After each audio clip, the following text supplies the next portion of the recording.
we're better together.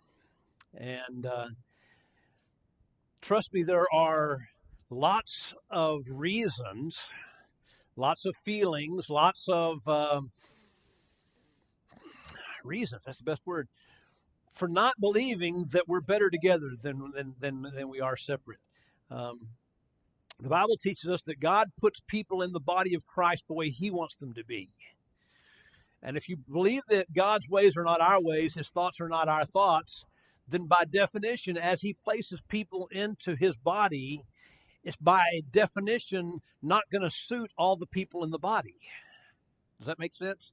Just basic logic says if our ways are not His ways, here's His way, He does this, and now it's some things about it aren't going to suit us.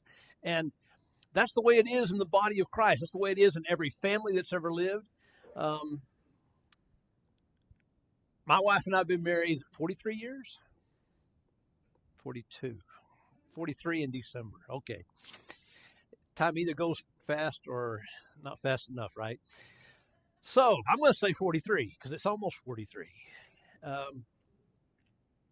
There's nobody on the planet that I've had more disagreements with than her. And I like to argue. Trust me, there are people that I've had disagreements with. Back in my younger days, my disagreements weren't just verbal, they were more than verbal. I had a pretty hot temper, and at one point in my life, I'd just soon punch you as talk to you. And now it's just more fun to argue with you, right? Why is that?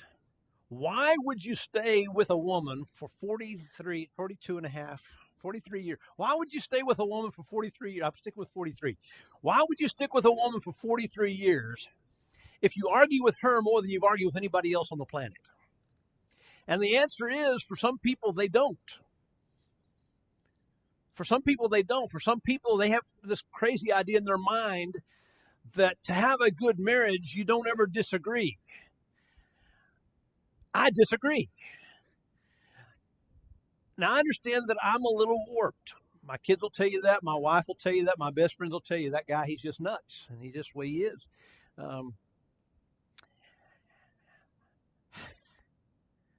But I like a good argument. I like to settle a good argument. And the most fun about having an argument with Tammy is making up afterwards. Some of you are laughing because your marriages are the same way. In fact, there have been times in my life when, God forgive me, I'll stir things up with her just to stir things up with her. I like seeing her get wound up. And after all these years, it takes a lot more work than it used to. I've got two daughters that are like me, two daughter-in-laws that are very similar, like me, like Tammy. And I was noticing the last time I was with my oldest daughter and her husband that she doesn't get wound up as easily as she used to. And I asked him about it. He says, yeah, she's getting numb. I'm having to work harder at it these days. Yeah.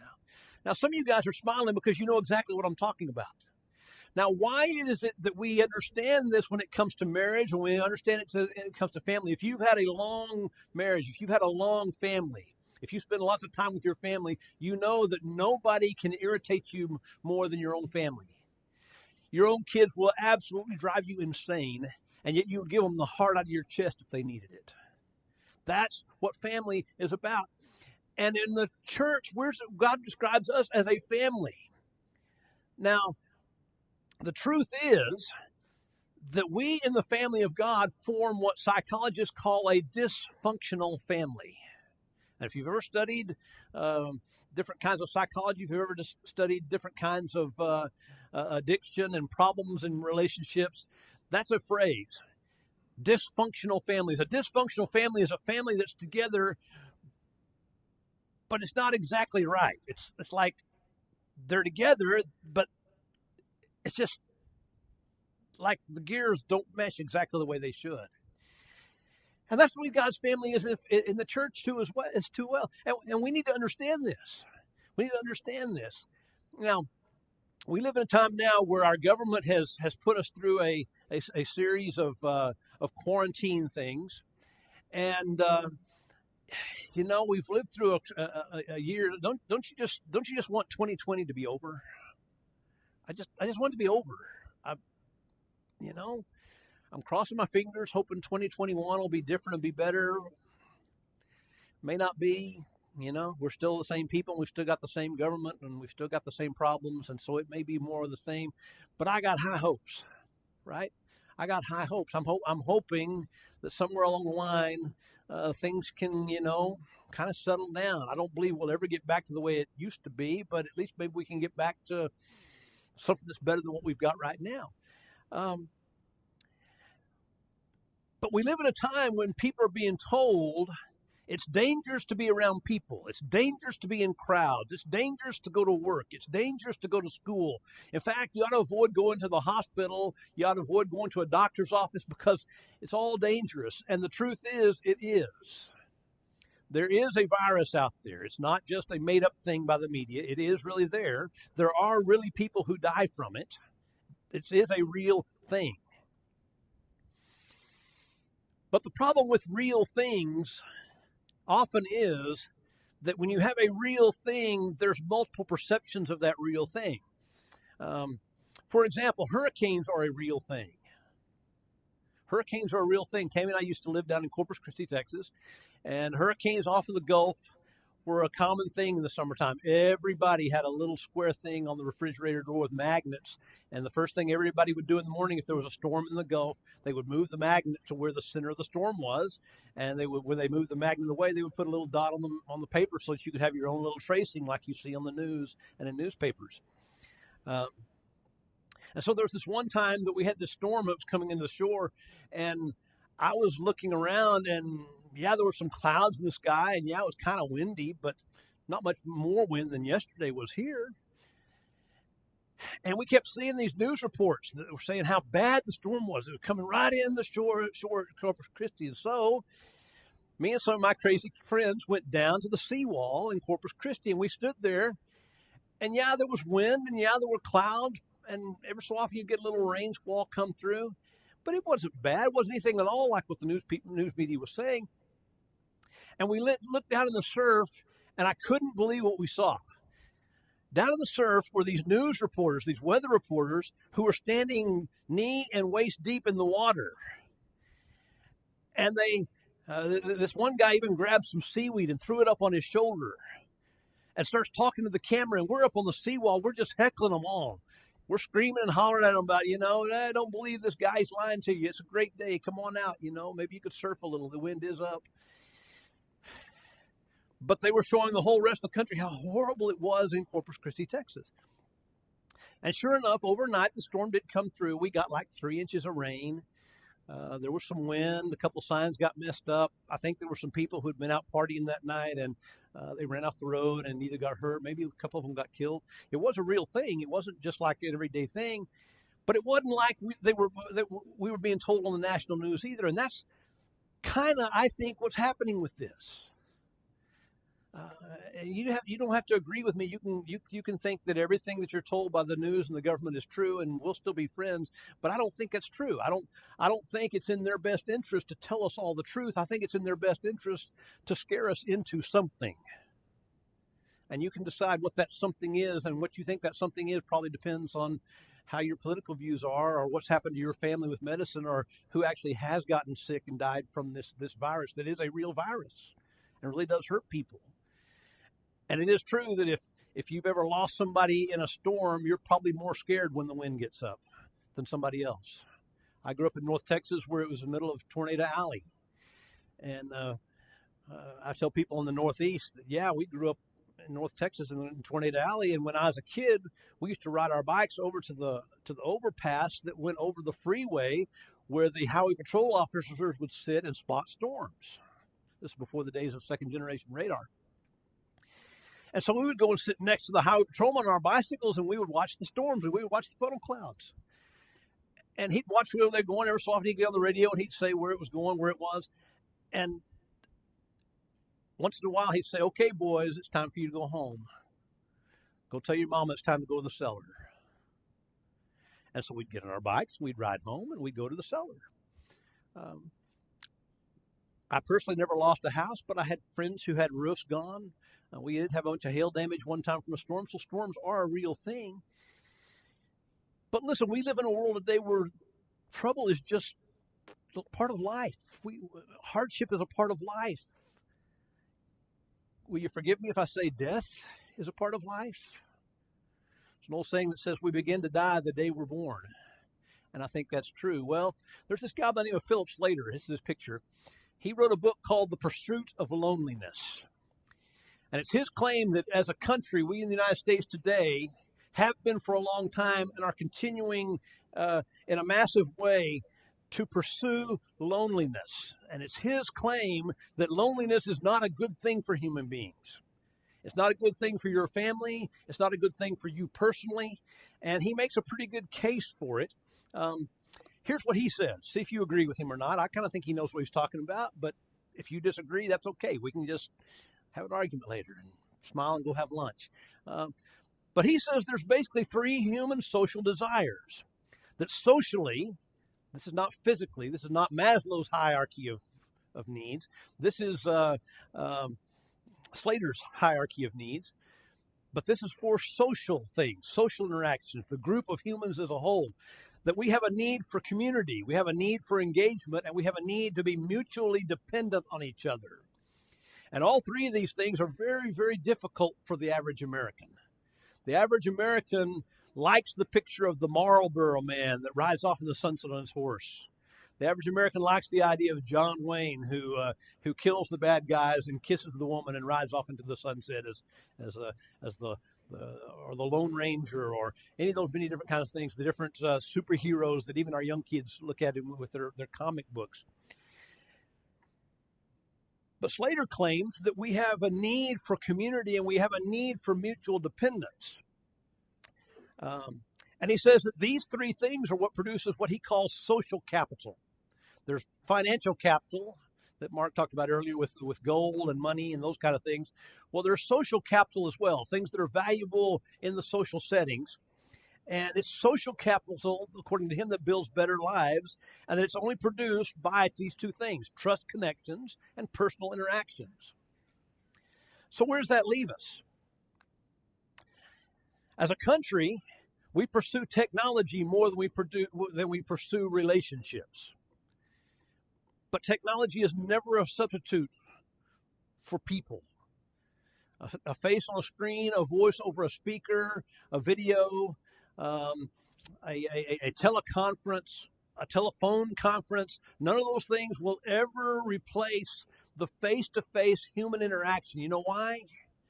Because it's face-to-face human interaction that brings about this social capital that Slater talks about. You can't get it any other way. Sometimes people go into the direction of competition. I don't need to get along with you. I don't need to make friends with you. We don't need to work out our difference with each other. We just need to compete and may the best guy win and the other guy just suck on a lemon.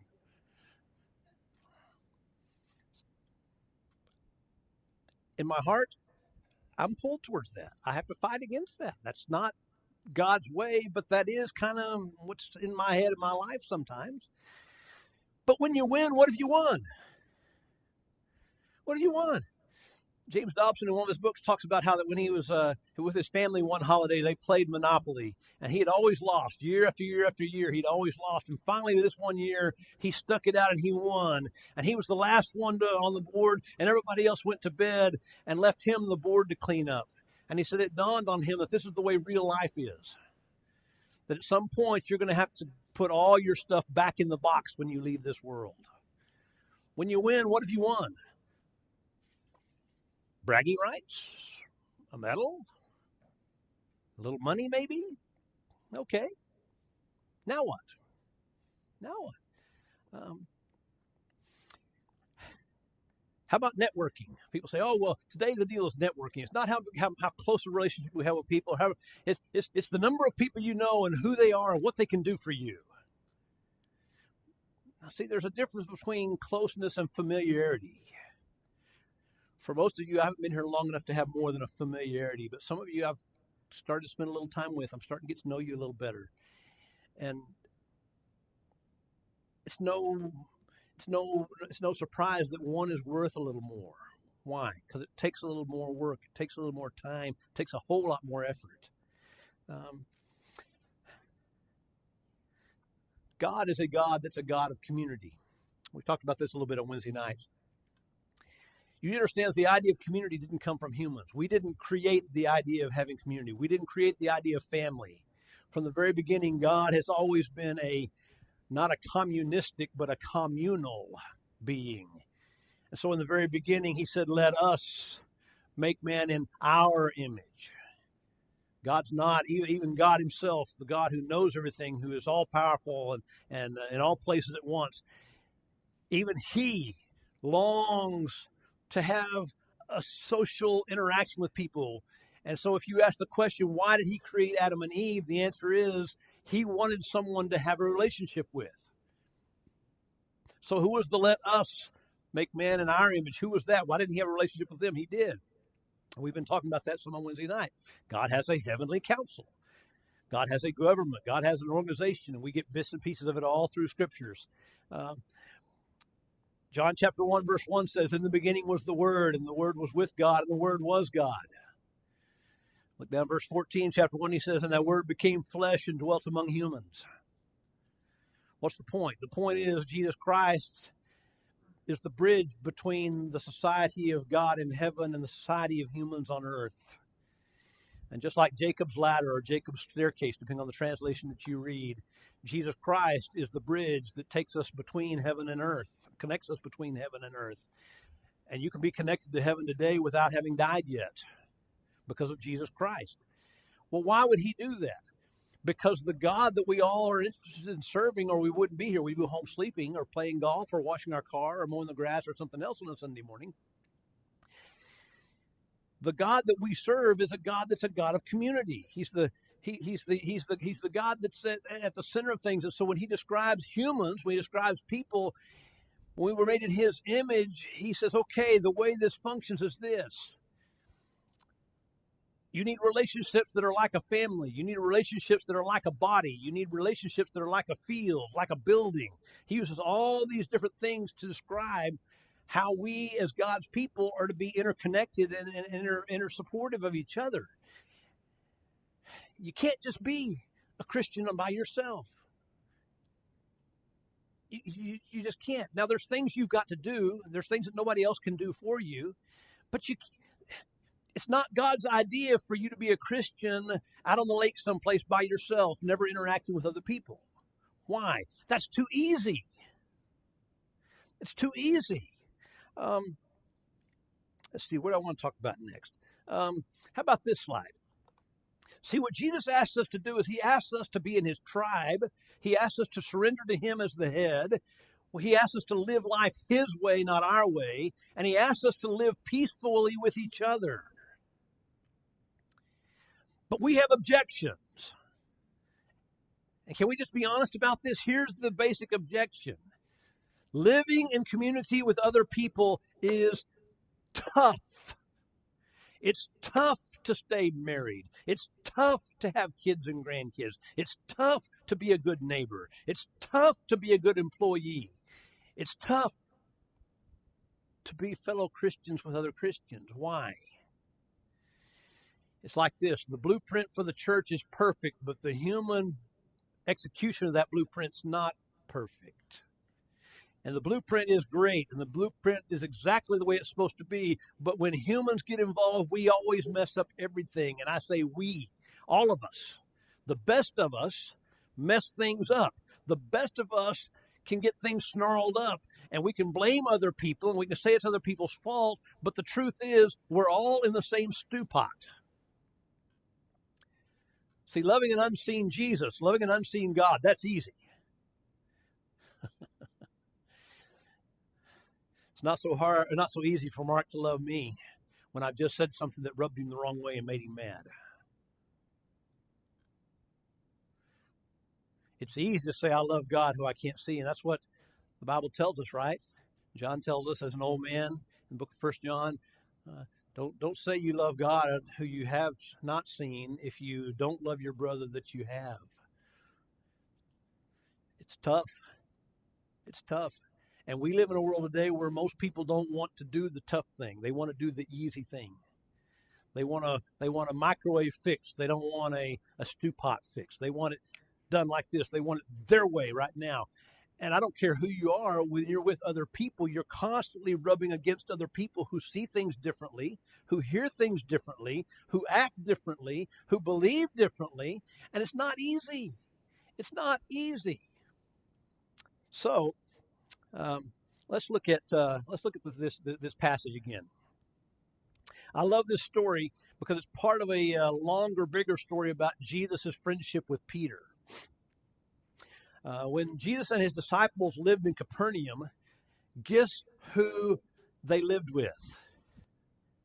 If you hadn't thought about this, you need to think about this. In fact, archaeologists think they've actually found this man's house as well as the synagogue down the little passageway from his house. Guess who they all lived with?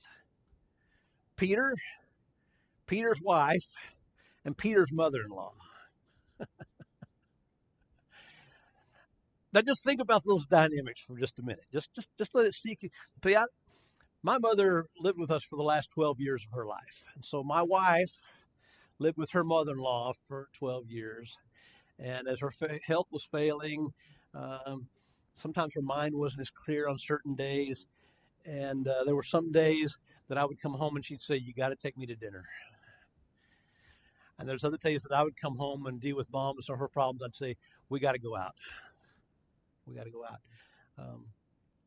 Now imagine adding to that a bunch of your, quote, misfit friends that are now moving into your house with you, your wife, and your mother-in-law. See, we don't think about the apostles in those words. We think about the stained glass pictures we see in elaborate church buildings today. But when Jesus called all of them, they were in their 20s and early 30s. John might have still been a teenager. He was the baby of the group. He was the baby of the fraternity. And I want you to just imagine what any group of 20 to 30-year-old guys you've ever known about was like. Whether it's the barracks in the military or a construction crew on the road or a fraternity at the college. For some reason, you put a bunch of half-grown men together and they all become little boys again. They compete in odd ways. They get angry in odd ways. They argue about strange stuff. They do stupid stuff. Anytime you hear these words, "Hey, watch this," everybody watches because you know it's not going to be good. That's the disciples who traveled with Jesus. Those are the guys who moved into his house and ate his groceries, and he had to explain to his wife and his mother-in-law why he was allowing that. They lived in Peter's house. Peter's house.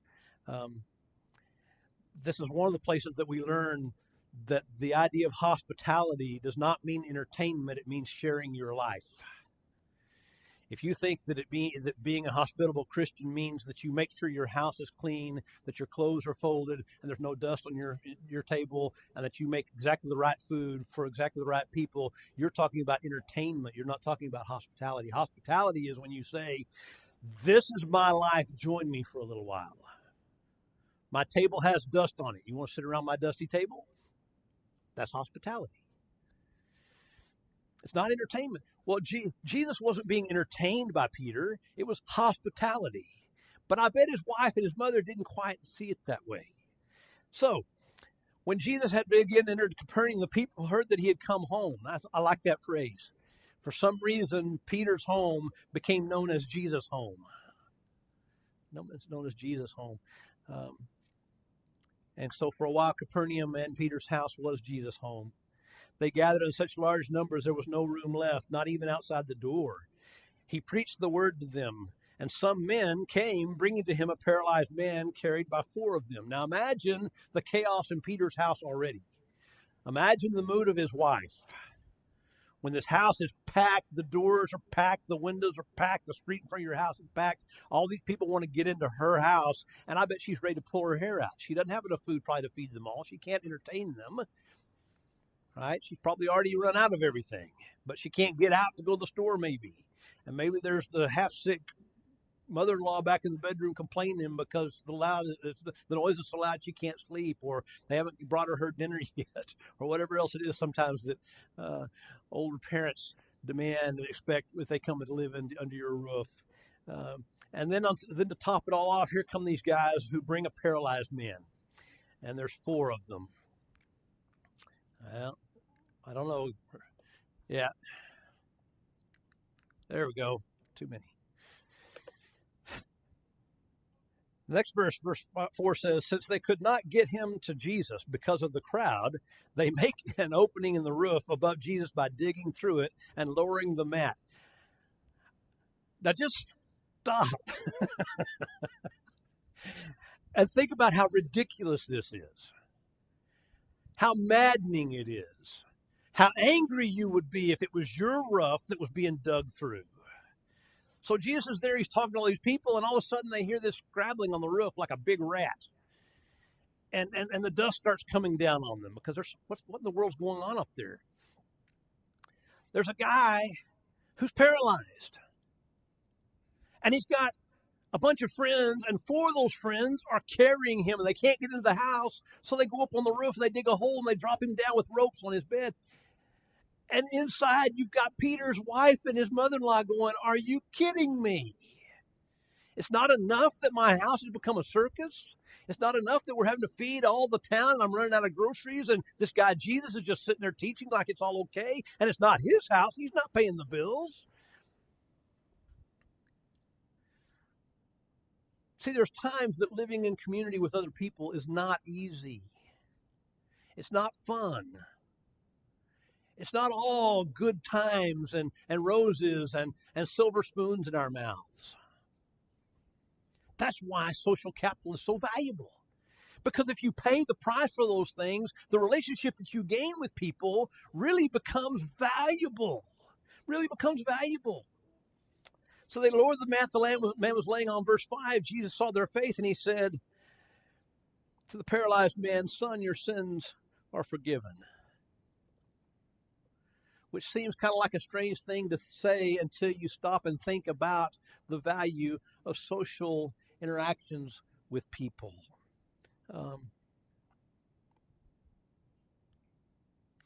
Let's talk about this. Think about the 4 friends that helped this paralyzed guy. They were helping him do what he couldn't do for himself. Have you ever had somebody help you do what you couldn't do for yourself? Have you ever been down and out at the mercy of the court and somebody helped you either with a helping hand or Rob with your pickup or some money to pay a bill collector that was constantly hounding you, or some advice with your kids, or some help with your kids when they wouldn't listen to you and somebody else stepped in and was like an uncle to them? Have you ever been in situations where you couldn't do something that others were able to do for you? We don't like to admit this. We like to be self-made people who don't owe anybody anything. Gary and I are kind of a little bit like this. We'll go to dinner with our wives, and he's always quick to say separate checks, which is good because if I was having to buy for him too, we couldn't spend as much time together and couldn't get as much. But there's a second reason for that. If you don't do that, sooner or later somebody forgets whose turn it is, and somebody has an easy route to get their feelings hurt in this thing called friendship and brotherhood and community, right? One person just forgets, the other person says they're being cheap. They should have, if their turn to buy, they didn't buy. I wonder if, or are they mad at me? I wonder what's wrong. How do you fix that? Separate checks. But think about why separate checks can be important. Because number one, we don't like owing other people anything. And number two, we don't like it when they owe us and they don't pay up. If they owe us, we want them to pay us. And so by return, we don't want to owe anybody anything. And so if we're not careful, we can let this separation work on us. But that's not the way it worked with this guy. This guy had no choice. He was paralyzed. If he was going to go see Jesus, he was not going to walk there. He was not going to crawl there. He was not going to drag himself there. He was not going to muscle his way through the crowd. If he got there, it was because other people helped him. The reason it's so valuable to be a part of a church is this. There's times you need to help others. And there's times you need others to help you. And you need both. You need both. Sometimes it's your turn to be the fish in the barrel. Sometimes it's your turn to save the fish from somebody that's shooting an arrow at it. Sometimes it's your turn to help somebody that's hungry. Sometimes it's your turn to swallow and accept help from someone else. That's where friendships come. Who is it that's going to help you that way? I have 2 sisters and a brother. I'm the oldest of 4. And I would do anything for them, but I'm different from them. I'm the only seriously active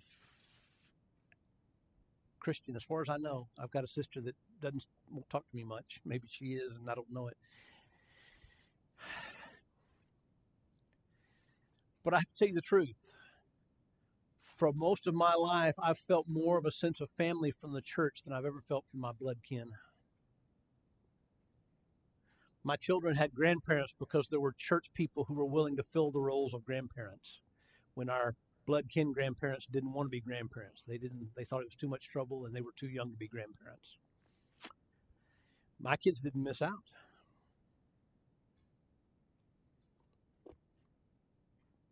They had lots of grandparents and lots of candy and lots of outings and lots of people to spend time with. They knew several kitchen where the cookies drawer was and where the toys were and what closet and what bed they were going to sleep on if they were going to be there overnight. They didn't miss out. Why? Because of this thing called community. The guy on the mat who was crippled, who needed to see Jesus, he didn't miss out either, but it wasn't because of him. It was because of his friends. See, we're better together. It's important that we have an interlocking group of people that will push through obstacles on our behalf. It's one thing to go headstrong through obstacles because you're being bullheaded and you want what you want. It's something else for you to put what you want on the back burner and be that same way for somebody else's good. But it's so valuable. It's so valuable. See, what you've got is you've got a choice. And it's because of Jesus that you have this choice. You can either look out for your own affairs and tell everybody else to take a hike.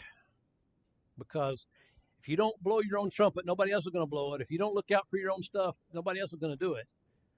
Or you can join a group of people who all look after your stuff. But the price is you got to look after their stuff. And some people say, nah, I don't like that. I'll just look after my own stuff. Okay, that's one of the choices. You can choose to be alone. You can choose to look out for your own stuff. You can choose to not interact with your neighbors or your friend or your friends or your family or your church. That's your right to choose. But what God wants is, God wants dozens and hundreds of people looking out for your stuff instead of just one. There's less work for everybody that way. And the one guy can get a nap once in a while and take a break. See, that's historically in our country, that's the way this country has been. Historically, if somebody in the neighborhood needs something, all the neighbors gather around. You get a neighbor that's in the hospital. If you're the kind of neighbor you should be, you go over and mow his grass. Or you take her some food. Why? Well, I want him to do the same thing for me. Yeah, that's part of the reason, but the big reason is you want to be like the God that you serve and the people that you respect in that group of people. You want to have a standing in a group of people that that's the way they are. That's the way that they are. Now, notice what happens with this man on the mat because of his friends. Oh, man. I wish I could tell you about all the crazy friends I've got. I've got crazy friends all over the country. I was with a group of people in the church in Pennsylvania one time, and I asked this crazy question. I said, why do I always get the same kind of friends everywhere I go? And why do I always make the same kind of people mad everywhere I go? And there was a guy in our church who was a clinical psychologist from New York. And he stood there, he goes, what's the common denominator? And my first words were, shut up, Tony.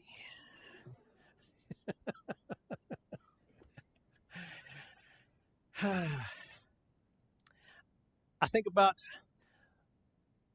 the people who have have have have, have just irritated me to no end. I got to tell you this story. It just popped into my head, and because you need to understand the kind of friends that we're talking about in this story. Um, when I moved to Pennsylvania, I left behind a guy who had been our youth minister at our church in North Carolina, and he got real discouraged. There were some things that the elders did, and he wasn't really all that active. And so I called him up one day. I said, "Hey, we're taking our kids to a thing called Creation Fest. You want to go?" And he says, "What's Creation Fest?" I said, "It's a Christian Woodstock where you go and camp out with like 80,000 of your closest friends, and they build this big, huge stage, and they bring in all these contemporary Christian acts out in the middle of this big, huge open farm in the middle of the state of Pennsylvania. We're going with a group of about 100 people. We're going to park RVs in a square and put tents in the middle, girls on one side, the kitchen in the middle, boys on the other, and we're going to spend a week. You want to go?" See, Roy had always been a good friend, and he'd help raise our teenage kids. When they wouldn't listen to Dad, they would listen to him, and he would tell them exactly what I told them, but they'd listen to him. And so we go, and I take with me a guy who's a summer intern from one of the colleges, and we're sitting up on a hill getting ready for one of the afternoon's concerts to start, and Roy comes up the hill. He's this big, huge fire plug kind of a guy, and he's got a bandana on his head and a tie-dye T-shirt, and his eyes are all wild. He says, "This is great. I spent the past hour down at the prayer tent, and I got to pray with this kid. I got to pray with this kid. I got to talk to this kid, and I got to meet this artist, and I got to do. So this is great." And so I'm sitting there with my youth intern next to me, and I look up at him. He's standing, and we're sitting on the ground. And I said, "So, does that mean you're ready to crawl back out of your cave and go back to work, working with kids, old man?" And it was the exact thing to just fire him up. His eyes opened. Fire came out of his eyes. He came over there and kicked my foot, and he said, "I don't care if you are the preacher. I'm going to whip you right here." And I leaned back and looked up at him and said, "Well, I've been whipped before, but you'll know you did something by the time you're done." And this intern who had been raised by a single mother was sitting there looking back and forth like a tennis match with his mouth open. And all of a sudden, Roy starts laughing, and I start laughing.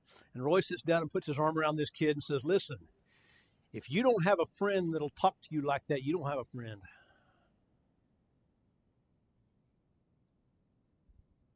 He said, "It made me mad, but what he said was right. I need to get off my butt and go back to work." And I smiled, and just to poke the bear one more time and said, "I guess I won that one, didn't I? Don't push your luck, preacher." Now, see, in community, that's what you find. In a long-term marriage where you're successful, where you're both functioning and able to be healthy people, that's what you find. Interacting with your children and grandchildren and your nieces and nephews, that's what you find if everybody's healthy. That's what you find. But what's the point? Why did this guy who was dropped down, who wanted to be healed of being paralyzed, why did the first thing Jesus say was, "Your sins are forgiven"? Why?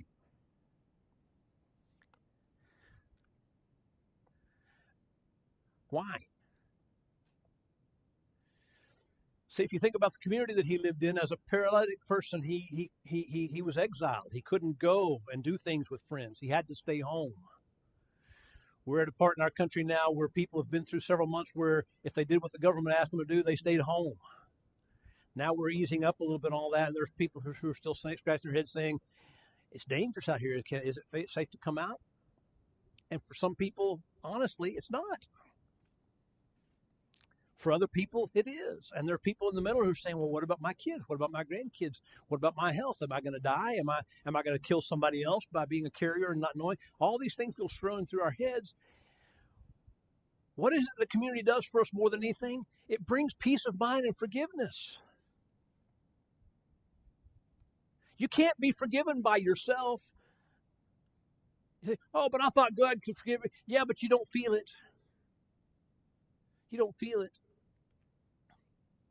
One of the things I learned at a marriage retreat conference that Tammy and I went to one year was that you need to be able to say, I'm sorry, and you need to be able to ask this question, will you forgive me?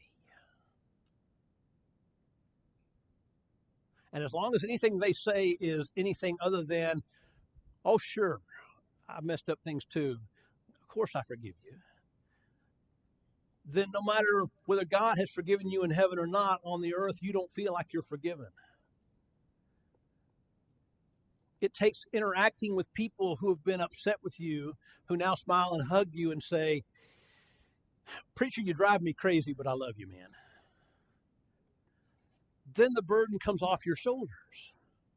But until that happens, even if there's no burden in heaven, you still walk under this cloud thinking, every time you're around this person, you think, are they still angry with me? I know I messed up. I said something I shouldn't say. I did something I shouldn't do.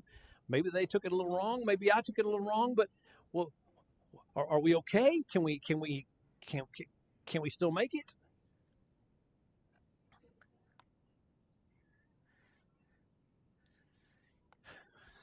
There is it. There we go. Here we go. When the people watching these things criticized Jesus and said, why is he forgiving sins? Only God can do that. Let me ask you this question before we read on. Who can heal somebody who's been paralyzed from birth? Only God can forgive sins. Only God can heal somebody that's paralyzed from birth. The point of Jesus' interaction with the guy on the mat was not that he walk. The point was forgiveness. That his friends feel forgiveness. That he feel forgiveness. That Peter feel forgiveness from his mother-in-law and from his wife and from their neighbors and from the grocer down the street. And young John, who's the baby of the group, he should feel forgiveness too, because he maybe feels like he's just tagging along and these big older, quote, brothers are getting him in trouble with this woman he doesn't really know all that well. Forgiveness. Forgiveness is the point. Jesus says, which is easier to say to this paralyzed man, your sins are forgiven? Or to say, get up, take your mat, and walk. See, from a human standpoint, humans can't do either one. He says, but I want you to know that the Son of Man has authority on earth to forgive sins. See that? It's not that just that the Son of Man has authority to forgive sins. Jesus wants you to know that. Did you catch that? So that you will know that the Son of Man has authority to forgive sins. So he said to the man, I tell you, get up, take your mat, and go home.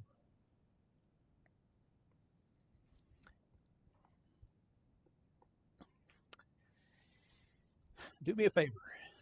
Just take about 10 seconds, turn around and look at all the people that are sitting here.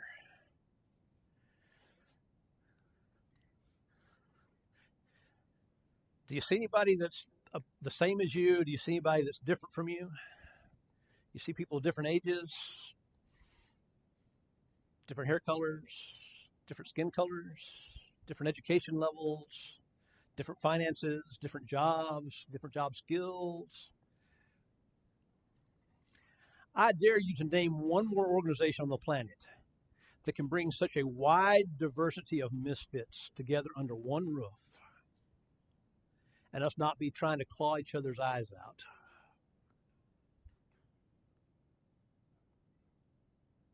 See, there's a saying in the English language, and if you translate it into Russian word for word, they have the exact same phrase, and that is, birds of a feather flock together. And there's a sense in which we're all birds of a feather here this morning, but there's a bunch of ways we're not. We're men, we're women, we're young, we're old. How can people with different educations, different backgrounds, how can a guy who moved here from Philly fit in with people who've lived in the Midwest all their life? Because it's just a matter of time before one of us says or does something to hurt the other one's feelings. So what are we going to do then? How can two firstborn children who want to be right and who want to lead the pack? My wife and I are both firstborns. We've had some real head-knocking times through the years. But we're still together. I remember asking her one time years ago, why didn't you run back to Mama during some of those hard times? And she says that fast, I didn't want to tell my mom she was right. Wow, I was hoping for, because you're the man of my dreams, or It'd be hard to do as good, easy to do worse. No, she didn't want to tell her mom that her mom was right. So what's the point? Forgiveness is the point. It isn't whether mother-in-law likes or doesn't like. It isn't whether everything goes to suit us or not. What's the point? The point's forgiveness. Why? Because we live together what we long for with God. We give to others what we long for to ourselves. And so Jesus says, do to others as you want them to do to you. So how does this community thing work? You can't sit there with your arms crossed just waiting for somebody to make you mad or say something you don't like so you can disappear and say, I'm out of here. I'm done with that group. I'm done with that marriage. I'm not going to be those kids' parents anymore. I'm quitting that job. Now, maybe you need to quit that job, and maybe there's all these other kind of things that are going on. But at some point, if you're going to stick it out, what you've got to do is you've got to reach for what the point is, and the point is forgiveness.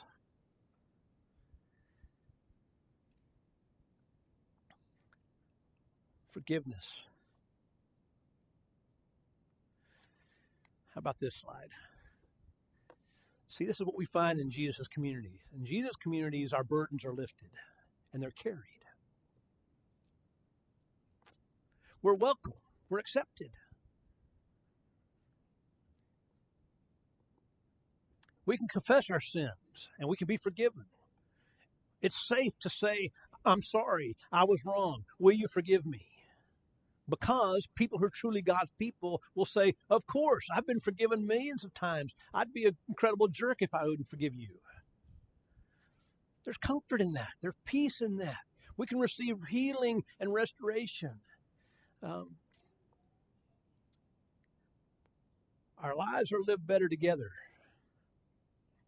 And that's why Jesus says this. This is the passage I want to leave you with. Because God calls his children to act this way. Jesus says, come to me, all you who are weary and heavy laden. I'll give you rest. Take my yoke on you and learn of me, for I'm gentle and humble in heart, and you'll find rest for your soul. For my yoke is easy and my burden is light. And my question for you is, where are you going to find that now that Jesus has left this planet and hasn't come back from the second coming yet? Where should you go if you're weary?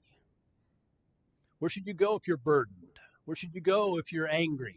Where should you go when your words have not been good or your actions have not been good? Should you find a hole, crawl in someplace because you're embarrassed and you don't want anybody to know that you've made a mistake? That's one option. But you see, forgiveness is the point. I need to forgive you when you do wrong to me. And guess what? If you and I spend enough time together, you will do me wrong. And I'll do you wrong. Well, how about if we just don't have anything to do with each other and we won't hurt each other? That's an option. But it's not what God wants. And it's not what's best for us. It's not what's good for a church. So this morning as you leave this place, I want you to think about the people that you feel close to and the people you don't, and ask yourself why. I believe you'll find that the people you feel closest to are those who have seen you at your worst and who still love you and want to be around you.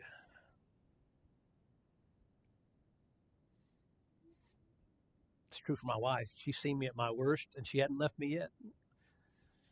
She'll joke sometimes and say, I thought about killing you in your sleep a couple of times. But we had some friends in Pennsylvania. They were both just real plain-spoken people. And they were celebrating, what anniversary was it? They were having their 40th, Betty and Frank. And they said, yeah, we've been married 40 years. And I remember her looking to the guy and saying, if I'd have killed you when I wanted to, I'd be out of prison by now.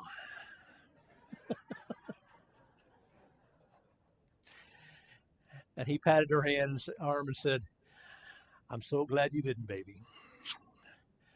And about that time, I was wishing we were at a different table because they were making eyes at each other. And I'm thinking, oh, man, this is not good. I need to get out of here. And they remember where they were, and we had a great time, and they went home, and I'm sure they had a great time again. Why? Forgiveness. You are forgiven first by God. So you're a person in debt now to forgive others. It's not that God's asking you to do something first. He's asking you to do what you've already received, to give what you've been given.